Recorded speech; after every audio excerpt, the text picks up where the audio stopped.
Okay. Magandang tanghali po mga kababayan ko sa lungsod ng Maynila, mga batang Maynila, mga nanay at tatay ko, at ang mga minamahal kong lolo't lola. Sana po nasa mabuti kayong kalalagayan. Kami po ay may update sa inyo sapagkat may isa pong concerned citizen na nakuha na ng video at for so long, tahimik po yung Arten, no? Simula nung naupo tayo, talaga pong pinangako natin yan sa tao na pagtitinuin natin yung Arten Avenue na yan o Boulevard. No? Sa matagal na panahon, yan po ay nananamlay na sa mga krimen nangyayari.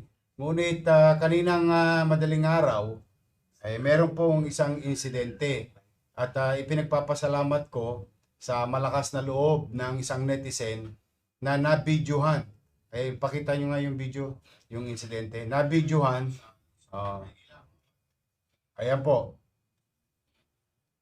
binibiktima ho tong isang babae nitong dalawang gago na ito. No? Muntik pa saksakin. Biri mo, pera lang ang lakad eh.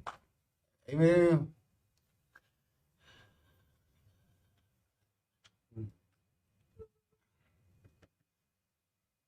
do sa ano no sa netizen na nag-post, maraming salamat sa iyo at dahil po diyan nandito po yung biktima no na si Patricia Lopez, yung nakita niyo nakasakay sa motor kanina, trumang-truma pa hanggang ngayon. Nangyari po yung insidente kaninang madaling araw, alas 3 sa madaling araw. Hindi ko naman maintindihan sa mga to. Akala yata nito mga to joke kami. Sinabi ng anyway, Miss Lopez, you're from Nabotas. Saan ka papunta? Moriones, sa Tondo. Ito po, yung biktima, hanggang ngayon, trumang-truma po talaga ito. Pagpasensya mo na, meron pa rin mga malalakas ang loob na tulongges na gusto subukin ng Maynila. But I am happy that you are safe. More than anything else. Yung pera na mawawala, gamit mawawala. Ang importante sa akin, ligtas ka. Now, bilang tugon sa pang-aabuso, pambibiktima, kay Patricia Lopez, gusto po namin i-update kayo. Ayan, pasok mo yung dalawa na yan.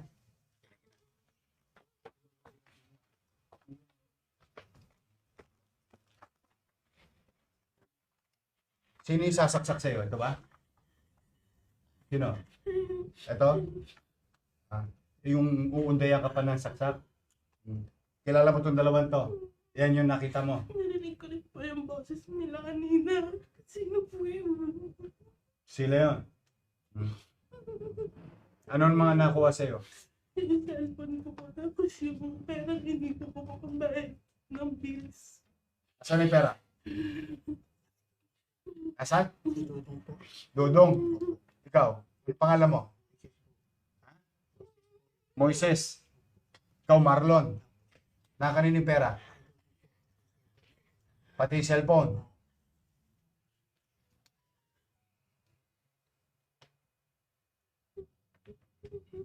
Ayun, ayun. Buha ka ng ina nyo.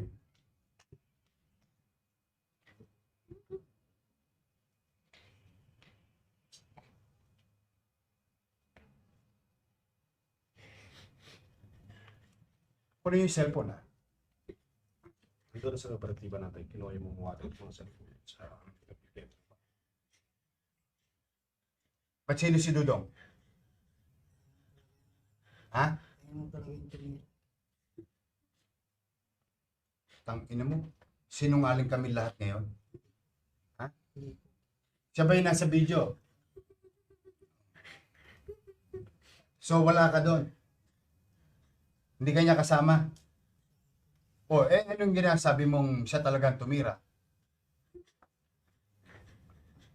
Putang ina nyo, sasaksakin nyo pa yung babae eh.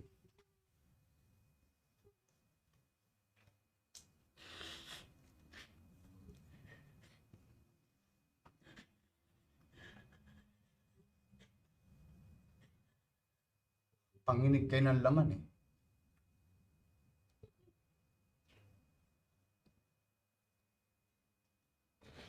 MC Dudong.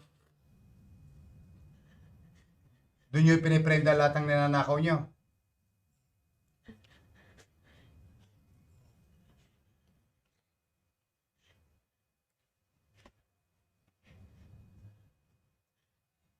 Na medical na to mga to. Kuha sa diretsyon ko dito sa Anyway, muli, kami humihingi ng pasensya sa iyo na nangyari sa iyo yan dito sa Maynila. And I hope today, we brought you justice. Huwag mong patatawarin itong mga to, ha? Papailan ng complaint to. Huwag mong, hindi na to Opo, sana po. marami pang bibiktimahin katulad May mo to. trauma po eh. Ha? May trauma sa akin. I know, I can feel it. Ha? Pero para matagumpay kami mapapayapa ang Maynila, ang mga complainant dapat hindi umaatras. Yes. Ha? Yes. Huwag mo patatawarin itong mga to. Marami pang bibiktima ito. Yes. I hope we brought you justice today. Thank you. Thank you so much.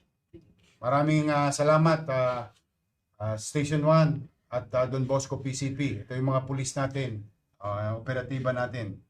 In less than a few hours, na-resolve itong kasong to. Again, ako'y taus-pusong nagpapasalamat sa ating mga netizen for being vigilant in participating also in our fight against criminalities in the city of Manila. Kayo'y malalakas ang loob na videoan itong mga tolongges na to, mga kriminal na to, at napapadali para sa amin ang gampanan ng aming tungkulin dahil sa inyo. Huwag ko kayo mag-aalala lagi. Itatago namin lagi ang pangalan ninyo. Kayo po proteksyonan namin sa mga bagay na ibinibigay nyo sa aming impormasyon.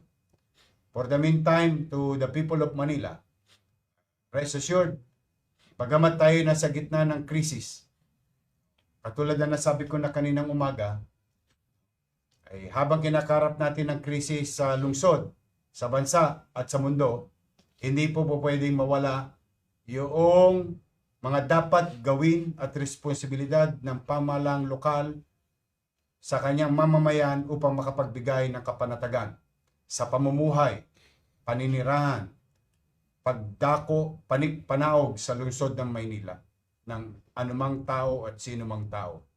Ito po ang inyong lingkod. Sana po'y nakapagbigay kami ng some level of assurance that justice will be served always. At kami po'y hindi perpektong gobyerno. Itong mga lokong ito, maaring makalalagpas sila, panandalian. Maaring hindi namin sila maagapan. Pero we'll make sure, matter of time, madala sila at mahuli. Pipilitin namin mapagtagumpayan na makapagbigay ng hustisya sa bawat biktima o bibiktimahin. Hindi naman. Sa mga talongges, o ito, ilang oras lang, huli na. Huwag niyong subukin. Magbagong buhay na kayo. Lalo ngayon, hirap ang buhay ng tao. Tingnan niyo nangyayari sa mga biktima ninyo. Sa ating mga kababayan, hanggang dito lang po muna. Mag-iingat po kayo. Manatag kayo. May gobyerno sa Maynila. Pagpalain nawa kayo ng pong may kapal. Maraming salamat po.